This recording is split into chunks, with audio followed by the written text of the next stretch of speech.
Hoş geldin. Bu derinlemesine dalışımızda Guglielmo Marconi ve radyonun doğuşuna yakından bakıyoruz, incelediğimiz kaynaklar ışığında. Merhaba. Evet, bu sadece bir icat hikayesi değil aslında. Aynen öyle.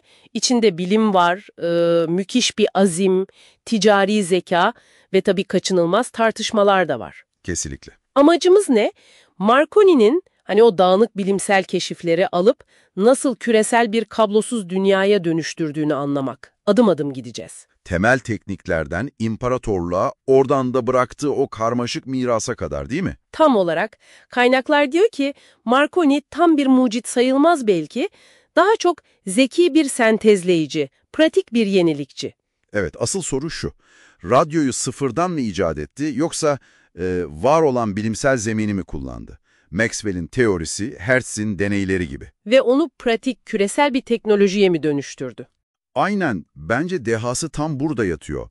Laboratuvardaki şeyi alıp, işe yarar, satılabilir bir sisteme çevirme ve bunu kanıtlama hırsı. İnanılmaz bir enerji var orada. O zaman başlayalım. Kritik anlardan biri 1895 yazı sanırım, değil mi?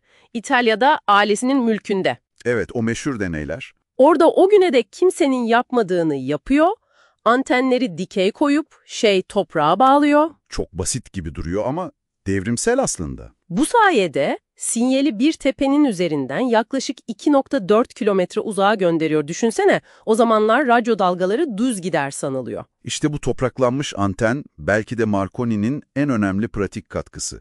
Uzun mesafenin kilidini açtı resmen. Peki kullandığı diğer şeyler, verici, alıcı falan? Onlar aslında oldukça ilkeldi. Kıvılcım aralıklı verici dediğimiz basit bir sistem ve metal talaşlı koherer alıcı. Hassas ama ilkel. Ses falan yok yani. Yok. Sadece Morse alfabesi. Noktalar, çizgiler. Ama zaten hedefi buydu Marconi'nin. Telgrafın kablosuz alternatifi. Pratik bir sistem. Bu pragmatik yaklaşımda ticari başarısının temeli oldu diyebiliriz. Kesinlikle. Ve tabii 1901, o meşhur transatlantik deneyi, Evet, efsanevi olay. İngiltere'den Newfoundland'a okyanusun ötesine sinyal gönderdiğini duyuruyor. Zor şartlara rağmen, fırtınalar falan. Zayıf bir sinyaldi. Morse koduyla S harfi, yani 3 nokta. Ama yetti. Bilim dünyasını sarstı resmen. Marconi bir gecede küresel bir figür oldu. Sadece teknik değil, müthiş bir halkla ilişkiler zaferiydi bu. Hem de nasıl?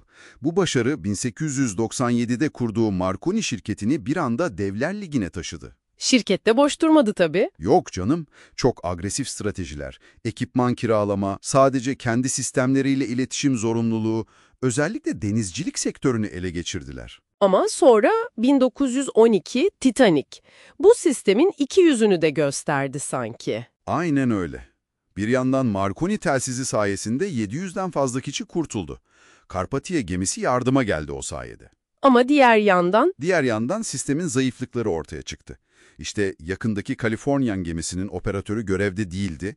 Bir de Titanic operatörlerinin ticari mesajlara öncelik verip buzdağı uyarılarını biraz göz ardı ettiği iddiaları var. bu facia sonrası kurallar değişti tabii. Mecburen. Uluslararası denizcilikte ilk ciddi telsiz düzenlemeleri geldi. 24 saat nöbet sorumluluğu, SOS sinyalinin mutlak önceliği gibi. Tam da bu sıralarda radyoyu kim icat etti tartışması iyice alevleniyor, değil mi? Kaynaklarımız Tesla'yı işaret ediyor. Evet, Nikola Tesla. Aslında radyonun temel prensibi olan ayarlı rezonans devrelerini, yani istasyonları seçme mantığını Marconi'den çok daha önce, 1890'ların başında geliştirmiş. Patentini de almış, 1897'de başvurmuş, 1900'de onaylanmış. Aynen öyle.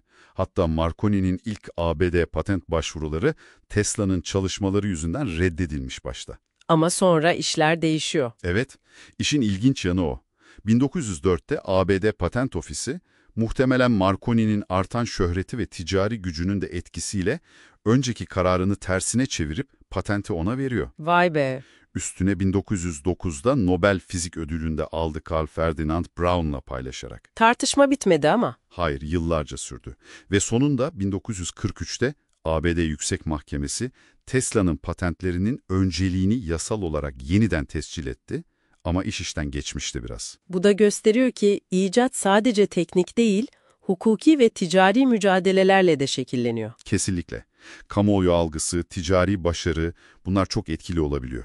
Tabii Rusya'da Alexander Popov gibi başka önemli isimler de var. Onu da unutmamak lazım. Marconi sonraki yıllarda da çalışmaya devam etti ama kısa dalga, mikrodalga, radarın temelini atmış. Evet, bilimsel merakı sürdü ama Ama bir de işin siyasi boyutu var.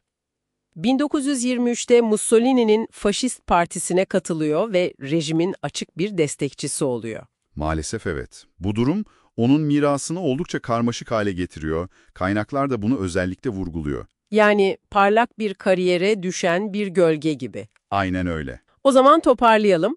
Sonuç olarak Marconi, radyoyu laboratuvardan çıkarıp küresel bir iletişim aracına dönüştüren kilit figür. Pratik mühendisliği, ticari vizyonu o sarsılmaz iradesiyle elektronik kitle iletişim çağını başlatan katalizör oldu diyebiliriz. Ama mucit sıfatı tartışmalı. Evet, oldukça tartışmalı ve siyasi tercihleri de mirasını daha da girift hale getiriyor. Özetle, karşımızda bir sistem kurucu, var zeki bir girişimci, bir halkla ilişkiler ustası ama aynı zamanda mirası epey tartışmalı bir kişilik. Çok doğru bir özet. Bu derinlemesine dalıştan sonra sana şu düşünceyi bırakıyoruz. Tarihsel etki yaratmada asıl belirleyici olan nedir? Çığır açan ilk fikir mi, yoksa o fikri alıp tüm engellere rağmen somut bir gerçeğe dönüştüren o pratik zeka ve tükenmez enerji mi? Belki de ikisinin birleşimi. Ne dersin? Belki de. İşte bu soruyla seni baş başa bırakalım.